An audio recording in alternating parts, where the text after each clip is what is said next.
Picture yourself in this moment. You're playing an instrument at a subway. Let's say the New York subway station. And somebody from out of the blue comes in and attacks you. For what? All you're doing is just playing music for tips. You're playing music for tips. That's what most musicians do. That's what most busklers, that's the right word for it. They play for tips. At Subways, whatever, they play for tips. Take a look at this video. Another subway attack here in New York City. This time the victim is a cellist who performs on the platform while attending medical school. Now, after the violent attack, it is not clear that he will ever play in the subway again. He spoke with Amber Cagliano. It's a truly disturbing act of violence. A musician in New York City viciously bashed in the head by a random stranger. The woman lurks behind him, moves in, then picks up the cellist's metal water bottle and whacks him. In the middle of one of the songs that I was doing, I just felt this impact, this terrible crashing pain along the back of my head. 29-year-old Ian Forrest is a third-year medical student at Mount Sinai Hospital in Manhattan, who also plays in the subway for the pure joy of performing for people. Please welcome Ian Forrest. He's such an accomplished cellist, he was invited to play the national anthem at Madison Square Garden last December. But what just happened to him is leading to outrage across the city. It does, anger you that just in the subway station, you're doing your own thing, that could all be broken in a quick moment with an act of violence and hatred. Ian Forrest was playing his cello right here in the Herald Square subway stop, a popular place for street musicians to play. After the woman hit him with the metal water bottle, she simply disappeared. This isn't the first time he's been attacked. Last June, he was punched and choked while playing in Times Square. At the end of a performance, this man came over and tried to steal my cello, my donations, and then proceeded to punch me repeatedly in the face, put me in a chokehold. You may never play again in the subway. You may never go back. It definitely gives me pause to want to say, do I want to go back and do this again and put myself out there in harm's way? The safer bet for him now is the atrium of Mount Sinai Hospital, filling the air with beautiful sounds. Police are still looking for the suspect. Look, don't give up. Don't ever give up. You want to play out in the street? Heck, go play out in the street. Don't ever give up. Don't ever lose your chance to shine. Don't ever lose that chance. Don't ever lose that chance. You are who you are. You are who you are. Don't put yourself in the shoes to just quit playing the subway street. If that's what you want to do, okay. Don't ever stop shining. You are who you are. We're human. And by God, we have to raise some common sense.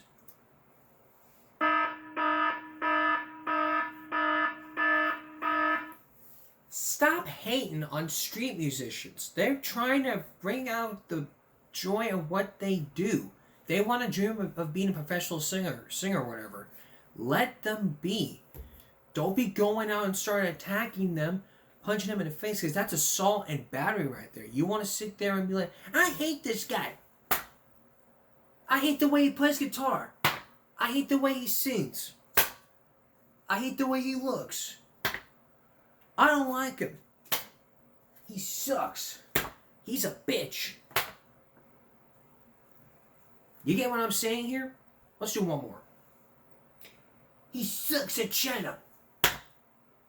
You get what I'm saying here? Stop hating on street musicians. That's like calling the police on little kids who are selling lemonade. Hey, you got a permit for that? No? Okay. I'm calling the police. 911, hello. I got some kids who are selling lemonade without permit. I need you over here. Blah, blah, blah, blah, blah. Please, what seems to be the issue here? You're selling lemonade without permit? Get out of here. But there is a common sense law that was made years ago. Governor Greg Abbott imposed a bill for Texans, but we're getting way off topic here. The bottom line is this: stop hating on musicians, on street musicians. Stop hating on subway performers. They're just doing what they want to do. That's all they're doing. They're doing what they want to do. Stop hating on them.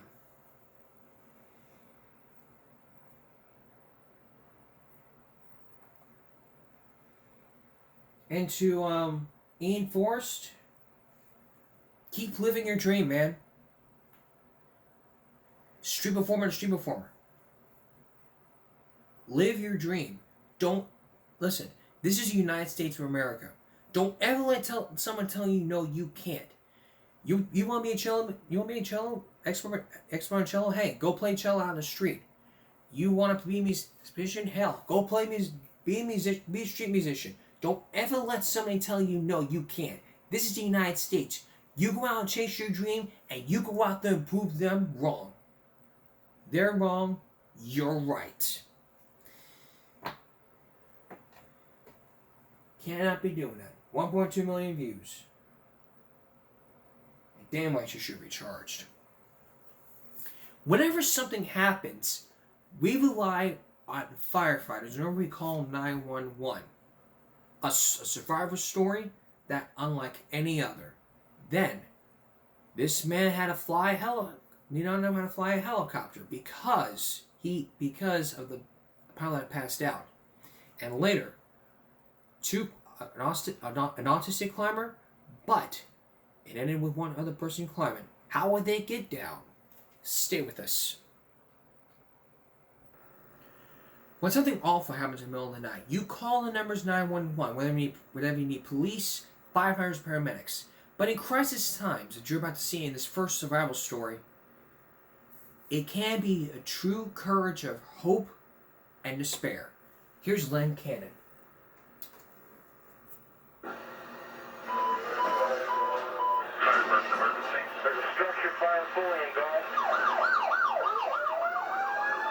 A cold night in December, 9:45 p.m. Fire rages through an abandoned apartment building in Kansas City, Missouri. We got the top floor of a 3-story apartment building heavily involved. All stations put a man on watch. We're on second alarm. Temperatures inside the building soar to more than 1,000 degrees, so firefighters mount an aerial attack, spraying water from 100-foot ladders that hover above the flames. It's looking good up here right now. Looks like laser beams. Flames threaten a building where elderly people live. Officials order another firefighter, Mark Ashley, to climb a third aerial ladder and avert further destruction. Was this the normal truck that you would use in a situation like this? No, it's not. It was It's a reserve apparatus. Where was the normal truck that you would use? In the shop, being repaired. Were you concerned at all when you're going up the Like ladder? I say, you're going up 100 feet, you're a little nervous. But we do it all the time. But what Mark Ashley doesn't know yet is that this time, on this ladder, he'll face his biggest challenge in 7 years of fighting fires. I climbed the ladder, got up to the top, hooked myself in, and I told them bring the water on because I was ready. And I remember hearing the sound of metal kind of twisting. It made a very eerie sound. And it was kind of like it was in slow motion. Robert Bates looks on in horror as Mark's ladder buckles and begins to go down. I was just saying to myself, God, let him hit the building, because I knew if the ladder came all the way down, he was going to die. I could see the men off of 3 truck tell me, get off the ladder, get off the ladder. You're 100 feet up on a ladder. How are you supposed to get off if it starts to move like that? There isn't any way, I watched in awe, quite honestly, in shock. Sector Chief Tommy Walker also watches Mark fall. He and other firefighters can't forget tragic images like these, taken at a scene of a fatal ladder collapse in New York City 3 years ago. And I honestly think I'll be going to Mark's funeral. Did you think that you were falling to your death? Yes, I did. I really did. I was thinking about my children. All these things flashed through your mind all at once. Do you have any idea how long you were falling? It felt like forever. Strapped to a ladder some 70 feet above the ground, Mark braces for impact, then gets a second chance. The roof of the burning building saves him from an almost certain death, but the relief is short-lived. Dispatcher, this is 102, sending another ambulance to this location. Now, all that stands between Mark and the concrete 35 feet below is a broken ladder and the crumbling wood of the burning balcony. And I was hanging there and I was going, oh God, please don't let this slip off. Please don't let this slip off. Did you try and get off the ladder? I tried to get off. I tried to move. But as I tried to move, like I said, the ladder started to give. So clouded in smoke and just 6 feet away from flames, Mark, a man who'd spent nearly a decade rescuing others, now must wait for his own rescue. Did you have a mask on? No, I didn't. Were you inhaling a lot of smoke? Yes, I was. Temperatures near Mark could soon hit 300 degrees. Tommy Walker orders another ladder to swoop down and pick him up. 3 trucks, come on back down and get that guy out there now. Truck 3, shut off your water and bring it down. But the radio malfunctions and the orders don't reach truck 3. Dispatcher, this is 102, give me an emergency tone. Time is running out. We didn't know if Mark was being burned to death. We didn't know if he was incapacitated, unconscious, if he was injured. You know, we had a matter of seconds. Robert Bates and other firefighters quickly raise a rescue ladder and climb to the top. Rick Carper reaches the roof first. Now, he too is in danger. Fire has weakened the roof. And as Rick crawls toward Mark, one step could send him hurling into the burning building. I knew I had to hurry. I didn't know what all was holding him up. I could hear the men on the ground screaming, hold on, we're coming to get you. Well, made my way to him, and I couldn't see him because of the smoke. But was able to hear him and got him to reach out and got a hold of his hand. And he said, come on, big boy, we're going to get you down. And as I grasped his hand, I felt safer. I knew that he wouldn't let go of me no matter what. But neither firefighter is in the clear just yet. The same roof that buckled under the weight of one man must now support two. And as I hit the roof, my knees went through. Your knees went through the roof when you were... And his elbows went through. Did you think maybe... Yeah, there was a moment I thought we were all going down through the roof. All I saw was the end of his boot. So I grabbed his boot and I asked him if he had Mark. He says, yeah, I got him. We got to get off the roof now. The roof is going to go. We got some heavy smoke. You keep the fire off them. The three men, each one clinging to the next, make their way back to the rescue ladder and finally to safety. We crawled over to the ground ladder and we all went down.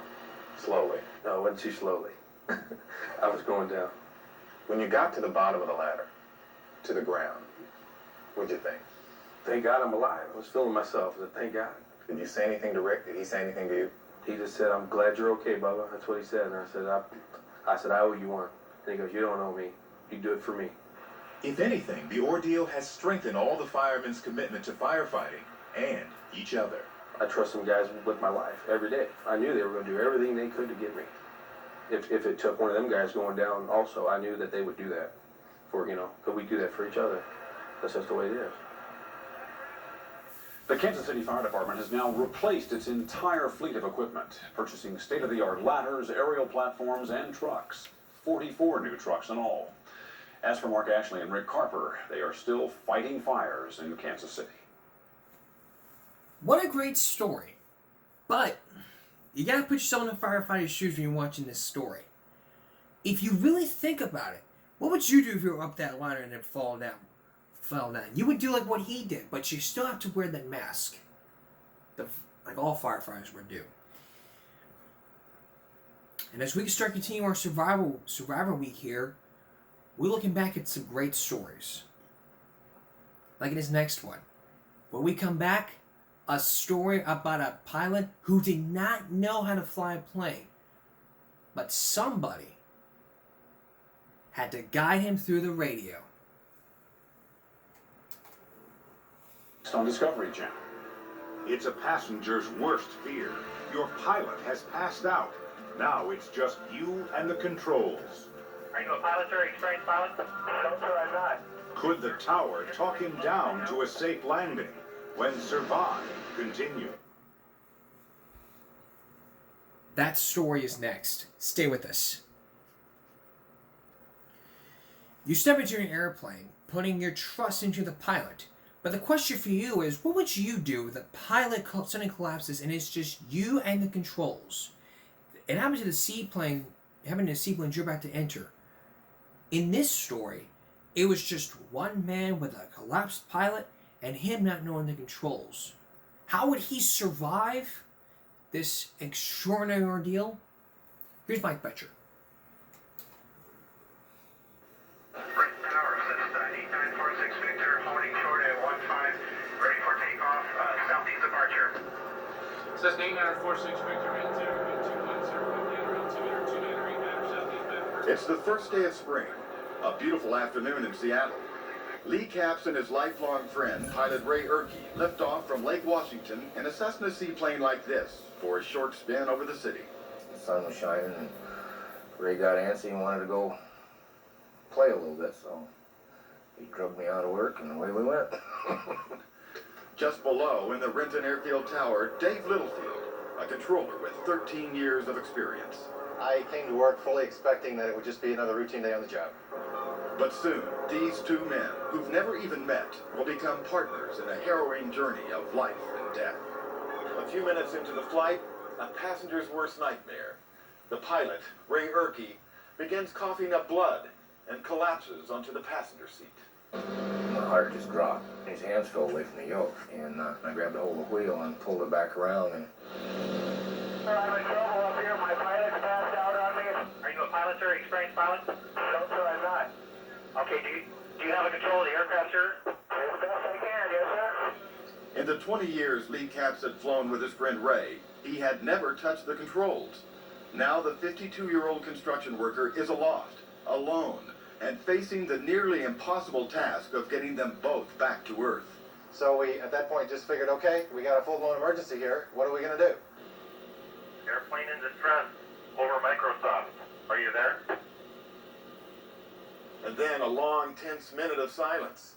Leland's trying to keep the plane straight and level. At the same time, the tower's trying to reach him on the radio. But Leland forgets to key the mic. They can't hear him. They become concerned. I didn't know what to think, and I feared the worst. Airplane over Microsoft with problems. Can you pick up the radio and call me, sir? Are you able to call me on the radio? Yes, I forgot to press the button. I'm sorry. Lee is still up there. We all breathed a sigh of relief. And it was just a real relief when I got a hold of the tower and somebody to talk to up there. Controller Dave Littlefield has only his voice to guide the hands of a man who's 700 feet up in the air, scared, confused, and trying to save his friend's life. I was just hoping that maybe he just had a minor heart attack and get him on the ground, they could fix him, you know. How could someone who never had a single flying lesson get a dying man to the ambulances and fire trucks waiting below?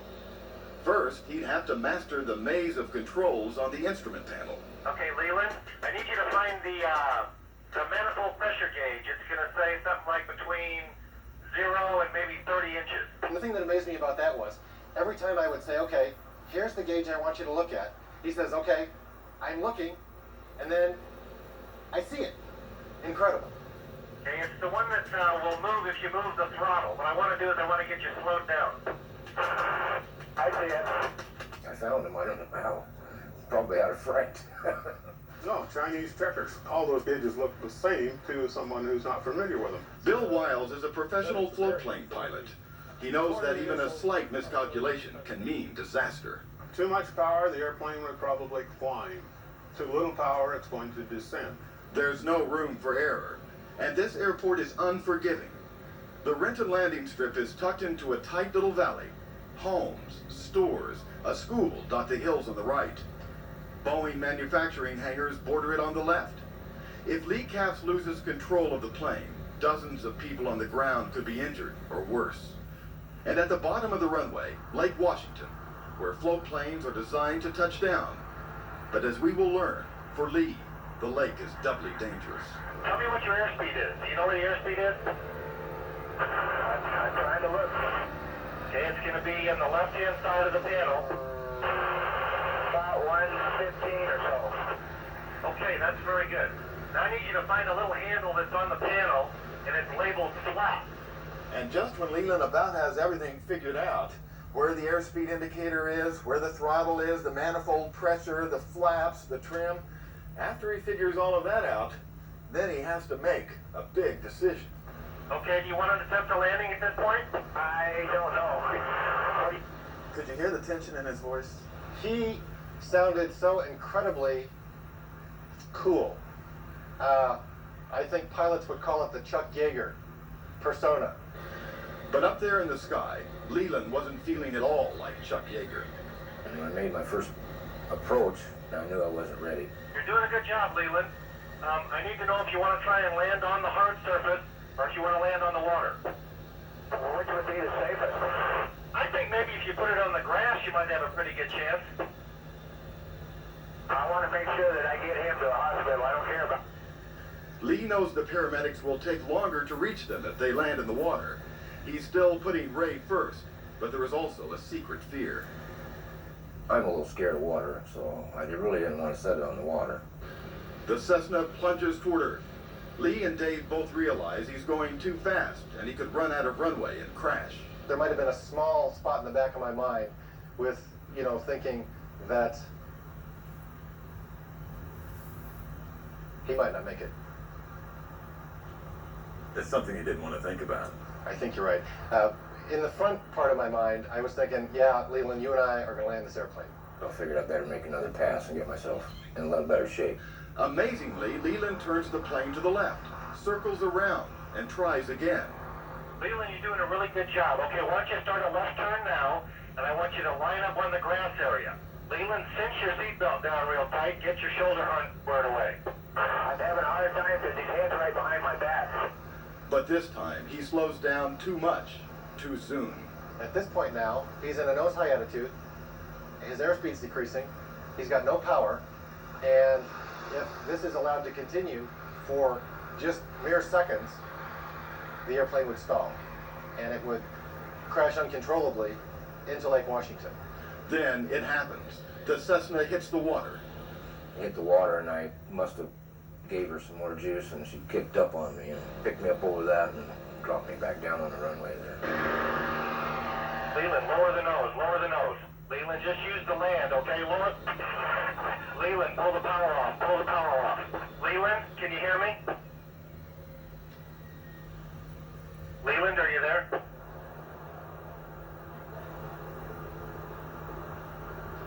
Yes, I'm here. Dave held his breath during that long pause at the end. Leland Capps did a wonderful job. He wasn't thinking of himself. He was concerned about his friend. And he's the true hero in this story. Lee credits someone else. I think he was helping a little bit there somewhere. Somebody was. Despite Leland Capps' heroic effort to land and get prompt medical attention for his friend Ray Erke, the heart attack the pilot suffered had killed him while the plane was still in the air. Wow. I would never imagine seeing that happening. But if you did, if you were in that pilot's shoes and you didn't ever fly a plane, the voice inside you, along with the person next to you, would be telling you how to fly or land the plane. So I'm only glad that really happened. I really am glad. Reach out. He tried to save his brother. Now they were both trapped at the top of a 120-foot tower. Terror on the tower when Survive continues. And I think we're going to like this next story. So again, when we come back, they both climb the tower. But how would they get down? It's a survivor story unlike any other. Terror on the tower. Stay with us. Welcome back to our Give Me a Break Survival Week, or Survivor Week. Sure, you love your siblings, but would you go to the ends of the earth, even climbing this 120-foot pole to save your fucking brother? It happened to two brothers you're about to meet. One climbed and the other climbed. That was the easy part, but the hard part was getting back down. How would they ever get down? Tonight, you will first witness this extraordinary survival, and you will put yourself in the shoes of these two boys. Here's Keith Morrison.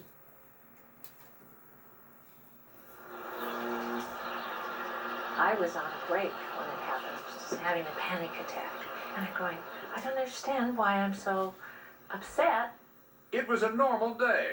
She was at work. And Sandra McNeil suddenly knew. A mother's intuition. Something was wrong. So I hurried to my workstation, and my coworkers were waiting, and they had these long looks on their face, and I'm going, oh my gosh, what has happened? Sandra McNeil is not the sort of person who panics. She has learned how to cope with almost anything, because a person she loves beyond comprehension has taught her how. His name is John. John's just kind of the soul of the family. Good job. John McNeil is 10. He loves attention. He's mischievous and demanding. Byron, his father, says he also brings a kind of magic into the family.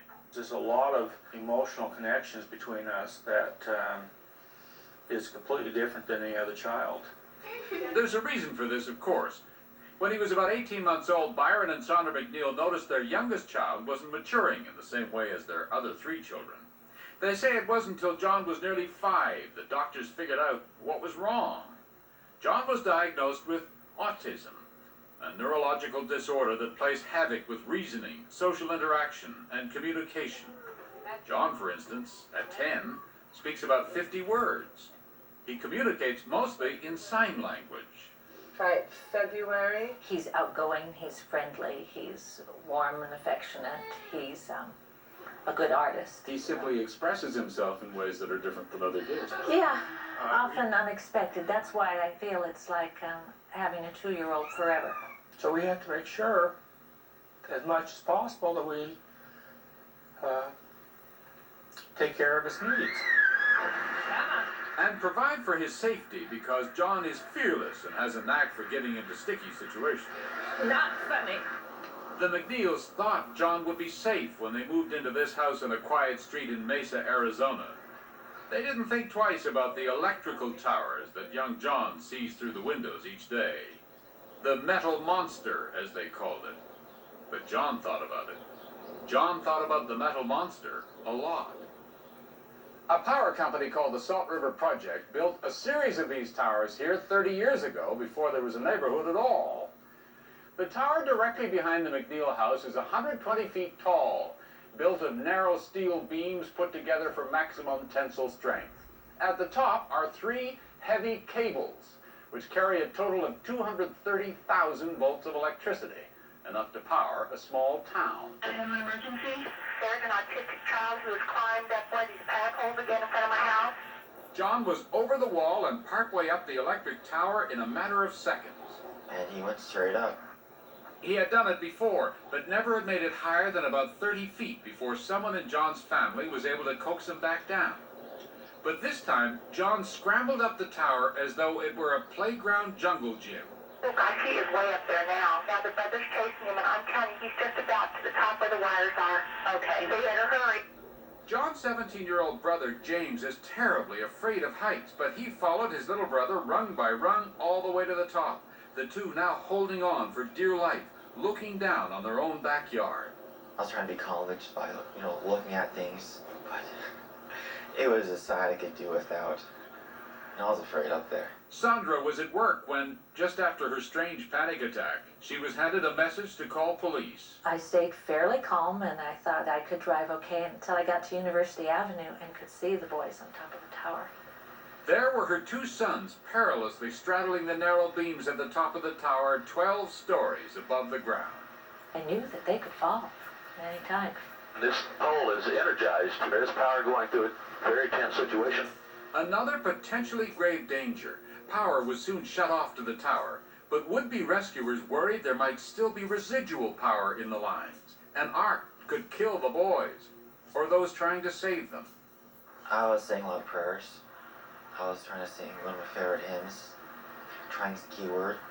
The scene below was surreal. From the tower, the people below looked like tiny dolls. Police, fire crews, a special rescue unit. They were like toys. And above, helicopters began to swarm. James was trying to keep John calm, and still. Was he afraid? No. You were afraid, he wasn't. No, he was not afraid. But on the ground, the boy's mother was terrified. I kept wishing they could be down safely right now. Not one more minute. Police were brought in to control the crowd. now in the hundreds of people. Yes, I'll give you a standby crew in case we have an injury. 2 members of a special fire rescue unit were lifted as high as their truck's arm could safely reach, about halfway up the tower. Then Captain Terry Self began his ascent, the winds getting stronger, the air colder as he climbed. You just keep getting higher and higher, and before you get to the top, some point you say, how did I get myself into this? Captain Self, strapped to a leg of the tower, worked his way to the top. By then, James had been clutching his younger brother and the tower for more than an hour. James had John's hand clamped down onto the little 3-inch angle iron girder there, and he was just had a death grip on it. And when he picked up his hand, his brother's hand was blue. Self made harnesses for the boys, literally tying them to the tower. Every time John would start to get up, I put another knot in John's webbing. Then firefighter Jeff Mitchell began his climb to the top. Sunset was approaching, the temperature beginning to drop. James was dressed in shorts and a t-shirt, John in his stocking feet. We were going to rappel down with the kids. And Terry was going to take the older brother, and I was going to take John down. So you just strapped them to you? Yeah, we were doing what we call a pick-off. But before the firefighters began to rappel down, the electric company special truck, the Condor 150, arrived with its crew known as the Power Rangers. The truck had been out of service that day for repairs, but when they heard about the boys, workers scrambled to reassemble the Condor. In record time, the truck's 150-foot-long arm was stretching to the top of the tower, where the boys had been gripping the steel beams for more than 2 hours. I just told John we were the Power Rangers, came to pick him off the tower, and he came to us pretty easily. Back on the ground, the paramedics checked the boys, and their parents began to breathe again. Someone could have been hurt, and nobody was hurt. It's an absolute miracle. James, the big brother, became a local hero, even to his rescuers. I was awed by this young man. He just overcame all the obstacles and did what he had to do. And I personally feel that he saved his younger brother. James McNeil, you are a true hero. He was honored 3 times. But James, the big brother who conquered his fear of heights to save his little brother, doesn't understand what the fuss is all about. It's just something you do when you love your brother. You don't want to make a display of this, huh? No, I still don't see what I did that was that unusual. What is this? It was, the McNeils say, part of an excellent bargain. The boy whose needs demand so much of them gives great joy and meaning to their lives. It may be a little troublesome at times, but I have a really wonderful brother, usually, and I love him. The Boy Scouts gave James their highest award for heroism, the Honor Medal with Crossed Palms, for bravery and extraordinary resourcefulness in saving a life. And by the way, the local electric company has now installed solid metal triangles at the base of the tower to keep John from ever climbing it again. That's great! Could you picture yourself this? I mean, if you were climbing with him, I don't know, you could even... I don't even know how to respond. I don't even know how to respond to that situation. But if I was in that situation, I would have stayed calm, overcome my fears, and then I would have been like that guy, that hero. We're going to take a break. We'll be right back. Me mateys, grab your treasure map.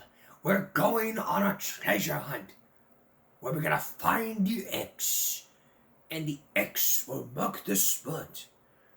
The X will mark that spot. Not on land, but under the sea. That's right. What would you do if you were to find sunken treasure underneath an abandoned ship? No, we're not talking about the Titanic. We're talking about another ship. Long before the Titanic. And believe me, we're going to be getting special all about raising that Titanic and raising that little hole. We're gonna have a little clip of that for you come up on Wednesday. But what would you do if you were to find that? Would it be finders keepers? Or would it be really something else?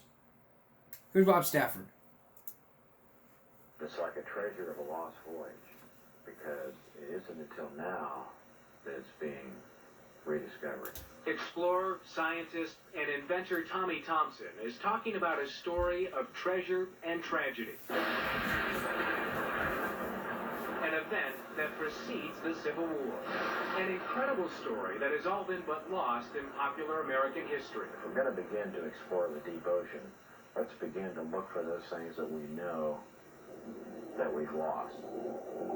Thompson is talking about a shipwreck loaded with gold, the SS Central America. Some say the greatest American treasure ever lost, worth hundreds of millions of dollars. And trying to find this ship of gold and bring her treasure home would become his obsession for more than a decade. You believed you could do this. I believed in my heart that I could do it. But believing and succeeding are two very different things. Before his journey was over, Thompson would face not only incredible technical problems, but insurance companies and dozens of lawyers, all ready to ruin his dream even if he could succeed. Thompson's journey began where another one ended. The year was 1857. The middle of the California Gold Rush. The SS Central America, a huge luxury steamship, was on its way to New York when a hurricane hit 200 miles east of North Carolina in the Atlantic. After a 4-day battle to stay afloat, the ship sank. 153 people survived, picked up by passing ships. Nearly 500 passengers drowned. Also on board, an astonishing American treasure. Thousands of pounds of freshly panned and minted California gold. And for more than 130 years, the shipwreck was lost, forgotten. The passengers' belongings and the gold somewhere 8,000 feet below, until Tommy Thompson decided he was going to find it. What did you think your chances of success were? In the beginning, we said it was about a 10% chance of success. But even with long odds, a group of investors was willing to bet on Thompson's reputation as an engineering genius. And soon the Columbus America Discovery Group was born. The first challenge: find the SS Central America. Fortunately, the sinking was well documented. In fact, in 1857, it was the story of the day, covered by more than 200 newspapers. A major event for the entire country. Certainly, a major event for the entire country. Bob Evans, Thompson's friend and operations coordinator, read every piece of information he could find about the disaster. But even after years of research, they were still stuck with a huge search area. An area the size of Rhode Island. This ship is the size of a football field. Mm-hmm. The ocean is a very big place. Mm-hmm. What were your real chances of finding the Central America? Well, it's a lot easier to find the needle in the haystack if you have a powerful magnet. In this case, the magnet was called Seamark, a sophisticated sonar which uses sound waves to detect objects on the ocean floor. For 2 months in 1986, they dragged Seamark back and forth for 1,400 square miles and found several possible wreck sites. But even if one of those sites was the Central America shipwreck, and Thompson was able to find it in this vast ocean, there was a more pressing challenge. The investors who'd already given him millions of dollars had an important question. How would he get to the gold and bring it up undamaged? Thompson had an answer. So this is your baby? This is my baby. The baby's name is Nemo. Thompson's creation. An unmanned underwater robot. Its 9 cameras provide the eyes, its arms are the tools the crew will need.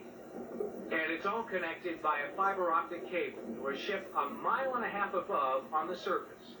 A depth equal to the length of 5 Empire State Buildings stacked end to end. On the ship, it takes 6 scientists and engineers to operate Nemo. Using 3D glasses and computers, they sit in a control room and can find and retrieve items on the ocean floor. This is what we'd like to think of as the prototypical lunar module for deep ocean exploration. In 1987, with Nemo and A camera crew on board, Thompson set sail in search of the Central America. For months they searched, but no ship. The next year, they tried again. First stop, a place that looked unusual on the sonar chart. They never expected to find anything on the first pass, but incredibly, they did. Oh, you know what that is? Nemo's camera shot back stunning images of the sprawling wreck from 1.5 miles below. I remember that moment almost as if the ship was speaking to me, and the ship was reaching out and telling us that we had found it. One of the most compelling things about looking at the scene of the wreck is that it appears to be frozen in time. Nemo sent amazingly clear pictures of the Central America. She had slept on the ocean floor for more than a century. Some of the debris was tough to identify until Nemo's arms lifted it from its sandy bed. When we found the bell, then we felt like beyond reasonable doubt this was in fact the Central America. But where was the gold? The answer came less than a month after they found the ship. Finally, after years of searching, Nemo struck it rich. Good. Gold, tons of it, panned more than 130 years ago from the shallow streams of California, and now sitting here at the bottom of the sea. Incredible sight on the bottom of the gold. It seems so unlikely in the midst of all of this chaos that is the shipwreck that you have this pristine, wonderful gold glinting in your lights back up at you. It's beautiful and awesome. Beyond imagination. Beyond description. Gold bars, hundreds of them, littered the ocean floor. A single bar ranging in size from 5 ounces to 63 pounds. Gold coins, thousands of them, strewn all over the wreck. Now the challenge was going to be to bring it back, and bring it back in pristine condition. Even a simple scratch would reduce the value of each coin by thousands of dollars. The only way to succeed, pick up the gold one piece at a time. Nemo's arms were able to lift each gold bar and place it in its own compartment in a tray. And its suction cup was delicate enough to pick up each coin individually without damaging it. For this tower of coins, stacked like poker chips, more than 300 in all, Thompson developed this new technology. Silicone, poured over the treasures so Nemo can carry the gold without a scratch. Later, in the lab, the silicone was carefully chipped away. And just to make sure not to leave any behind, this sea vacuum collected sediment and gold dust off the ocean floor. Back on land, Bob Evans has to pan it the old-fashioned way. And this is the way they did it during the gold rush. Yeah. Evans has recovered more than 25 pounds of gold this way, alone more than $100,000 at current gold prices. That's gold. But it's only a tiny piece of an enormous American treasure. Recovered by Thompson, one tray at a time. How much gold did you find? We brought up so far about 3 tons. And how much is that worth? Well, it's very difficult to tell what it's worth. I think the credible estimates lie somewhere between 100 million and 400 million. A mere 400 million. A mere 400 million. And gold wasn't the only treasure. The shipwreck was rich with history as well. For 130 years, it lay untouched, a time capsule buried by the hurricane of 1857. There is no way to put a monetary value on that. Author Gary Kinder's new book, Ship of Gold, details the sinking of the Central America and Thompson's search to find it. The first trunk they pulled up was filled with clothes, dresses, there were shirts, there were wedding presents in this trunk. It really is a snapshot of the era. Captures a moment in time, and it captures the era that at that time represented. These are John DeMent's boots. Bob Evans has cataloged thousands of artifacts. Amazingly, the passengers' belongings were preserved by the ice-cold Atlantic. This is a fabulous ring. Jewelry, clothing, newspapers you can still read. Even these cigars and this shaving kit survive. There's still human hair on it. There does, in fact, appear to be human hair on it. And the expedition also had an impact on science. Thompson says Nemo's cameras discovered 12 new forms of sea life. The shipwreck and the gold is a true American treasure. And by the time Thompson brought it to shore, it seemed everyone wanted a piece. 39 insurance companies sued him, saying the treasure was theirs because they originally insured some of the gold in 1857. When you find a shipwreck, it isn't finders keepers. After a 7-year legal battle going all the way to the U.S. Supreme Court, Thompson's group was awarded 92% of the treasure. The rest would be divided among some of the companies that originally insured the ship. Despite the gold, Thompson insists he doesn't plan to change his lifestyle. His passion, he says, is not money, but deep ocean exploration. Why are you working so hard? Because I love it. I love it. And there may be even more hidden in the shipwreck. According to author Gary Kinder, the Central America was carrying a secret army shipment, 20 tons of gold, almost 7 times what's already been recovered. Tommy Thompson says he plans to go back to get the rest of it. Coming up. Wow. So that's just basically finders keepers. If it's insurance companies, then it's insurance companies. There. It's the insurance companies. You can't argue and say, you can't just go out and say, hey, I found this. And say, hey, this is mine. Y'all gonna go fuck yourselves.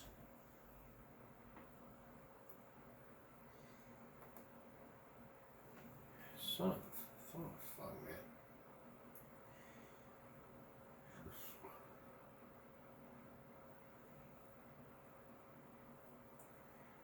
Nobody even know what it's like.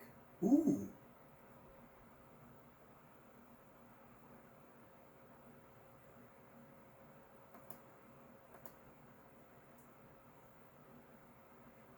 We might do another story, but we might be running out of time, so I'm going to show you a little. I'm going to show you some sneak previews. I'm going to show you some sneak previews of stories that you might be able to see.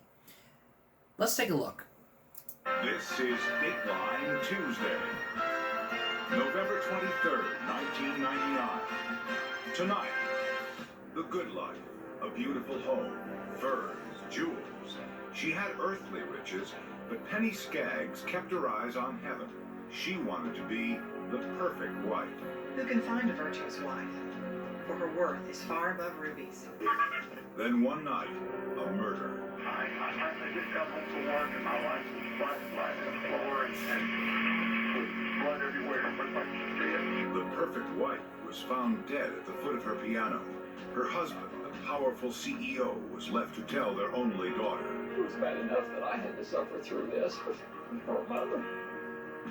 Who could have killed Penny Skaggs? Penny. Affairs, shattered promises, and family secrets. Have you arrived at a verdict in this case? Tonight, tell us what you think, live online. Who killed the good wife? Sarah James with an interactive Dateline Court TV exclusive. Dateline, with Jane Pauley and Stone Phillips, plus Tom Brokaw, Katie Couric, and Maria Shriver. From Studio 3B in Rockefeller Center, here is Jane Pauley. Actually, this is just one story. That's coming soon. Coming soon. The story of murder that had happened. Give Me a Break interactive Court TV exclusive. The Dead Reckoning. That's coming up on Wednesday. Give Me a Break interactive Dateline Court TV exclusive. If we could do a live video.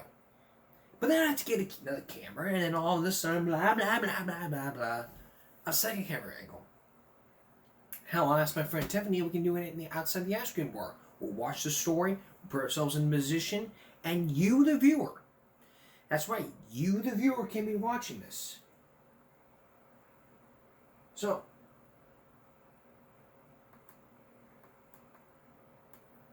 now that you know, you already know. So,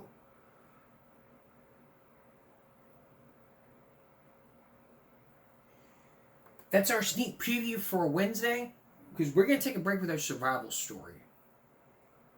Actually, we're going to do one more survival story tomorrow, and then we're going to do our Court TV exclusive. Actually, I should say our Dateline Give Me a Break Court TV Network exclusive. I mean, Give Me a Break Dateline Court TV exclusive. I don't even know how to do interactive. I mean, if we were to do interactive, it'd be up to you to do the story. So here's what I'm going to do. I'm going to watch the story after this episode. Then what I'm going to do is just post the questions on the community in a poll. You, the viewer, actually what I'm going to do is post the story on the channel. Then what I'm going to do is type in the questions. You, the viewer, are going to, on the community page, then what you're going to do as the viewer is vote for your answer. And each answer that you give is going to be with the percentage. So, you're going to watch the story and then you're going to interact. Also coming soon, another interactive story. This time, it's going to be all about the power of friendly persuasion. 4 participants learning all about the power of persuasion. The friendly persuasion, I should say. So the question you have to ask yourself is, what motivates people to have that power of persuasion? You'll know firsthand. So that's come up soon on the broadcast. I think it'd be another week. So I'll let you know when. We'll be right back. Before we get to our viral break, oh boy, there's not 1, there's 2 and 3 datelines. Here's another sneak peek of one of the stories you'll see coming up soon. Soon on the broadcast. An investigator, Steve Martinez, was placed on house arrest courtesy of ESS. And then we're going to do another survival story. We're doing a survival story with the Golden Adventure.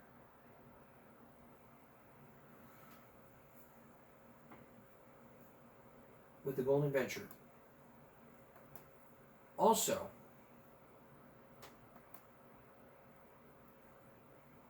a story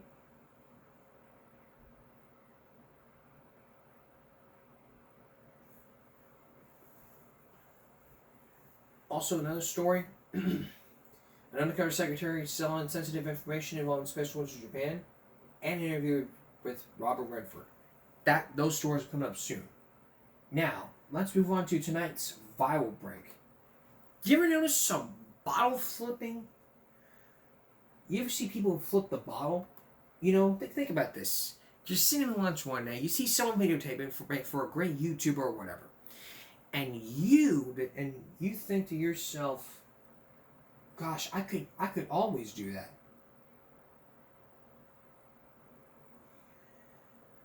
Well, see if I can find it. Well, you're here to go on YouTube and look at the best bottle flips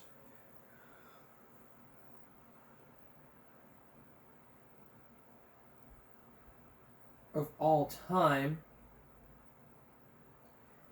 This YouTube short would be it from Sports Nation. Let's take a look. Go. Time.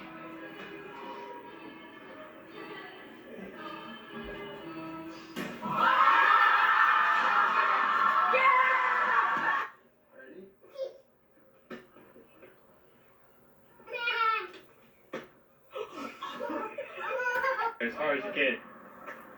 That's it. Woo! Woo! Woo! That's the best one we've had. Oh!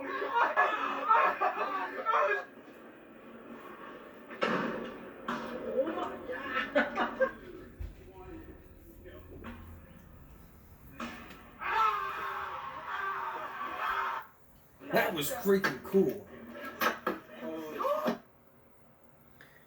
Alright, one more and then we're going to wrap it up. Back in 2019, y'all know Maury Povich. You love that Maury show? Well, 4 years ago, Maury released a board game. That's right, a board game. If you recall these DNA shows back in 1998, it was a signature phrase, "You are not the father." Well, there was actually a board game appropriately named.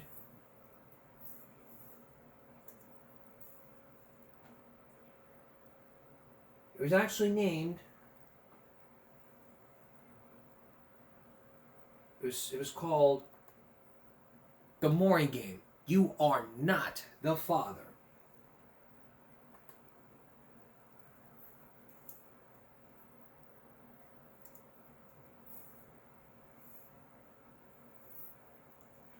Well, there's one channel that knows how to play. And 6 months ago, it was outrageous. And there was also one that really got my eye. I started watching this while I was outside, and believe me, it was freaking cool. This was from Smoosh Games. Let's take a look. Just a sneak peek. Well, you're acting like the biggest baby in this whole situation. I stayed home with the baby while she was out partying. Oh, is that right? Well, you were texting another girl right in front of her face. I have nothing. I was one popularity. Not being as popular. Okay, I'm too tickled to not play this one. Hell yeah. Look, guys, I'm very ugly. That baby is too cute to be mine. You got your rock off. Now, man up and get a rock on your finger. Okay, you got me so good. I can't fight that. Thanks. Oh, I lose a popularity. Oh, buddy. Knock me down. You're blind if you think that baby looks like me. You need to get your eyes checked. And another thing. Oh shit. I was in a coma when she got pregnant. I can't be the baby's father. Whoa. 8. Oh my god. Alright. I think I'll be taking one of these. Alright. So. I think you can. Ian, you're lying, and everyone knows it. Let's go, liar queen! But I paid off her car note. Okay. For car payment. You and the baby both whine the same, just like you're whining now. Whoa. My heart. Alright, that's enough of this. Coming up on Wednesday, the last of the Survivor stories, and one of my favorite Survivor stories is going to be the last story. Then, the interactive Dateline Court TV network exclusive Dead Reckoning. If you haven't seen the preview yet, rewind to before it went on break, and then you will see more of that clip. You'll see more of that clip. And then, here's how it's going to be. If you ever missed it, I'm going to explain to you again. I'm going to upload the one that on the archive website. Well, I'm going to take it and actually, it's going to be uploaded on the channel. Then I'm going to watch the story. Then as I'm watching the story, the questions I'm going to put on here are going to be put on the community. You, the viewer, are going to type in the questions. On Wednesday, we're going to watch the story. And you're welcome to vote. That's on Wednesday. Then on Thursday, the officer who shot the dog. Yeah, that's right. The officer shot the dog, and it would be up to the jury. What would they do, and what would you do if you were in that situation? A lot of people that got a chance to vote, we'll view the results during that time. So, look for those stories. That's Game Break for this Monday going to Tuesday. We'll see you again for Game Break Wednesday. Excuse me. For all of us here at YouTube, Game Break. Good night.